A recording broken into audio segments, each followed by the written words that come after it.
রাজার ঘরে ছোট রানী এলো পদ্মাবতী। রাজার আরো 6টি রানীর ছিল না সন্তান, পদ্মাবতীর কোলালোতে মিলল সমাধান। বছর যেতে জন্ম নিল 7 ছেলে 1 মেয়ে, হয় খুশির আকাশ হঠাৎ কালো মেঘে গেল ছেয়ে। হিংসেতে যায় জ্বলে পুড়ে বাকি 6টি রানী, যুক্তি করে ঘটায় ওরা 7 কুমারের হানি। সুযোগ মতো 7 ছেলেকে মাটিতে দেয় পুঁতে, বাঁচে একা পারুল ওরা পায় না তাকে ছুতে। ধাইমা বাঁচায় সেই মেয়েকে বড় করে তোলে, 7 ভাইকে পায় যে পারুল 7টে চাপা ফুলে।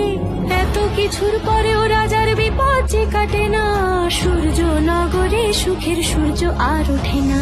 হিংসা বিবাদ বিচ্ছেদ আর প্রেমের কাহিনীতে পারুল বোন কি পারবে 7 ভাই চম্পাকে জাগাতে।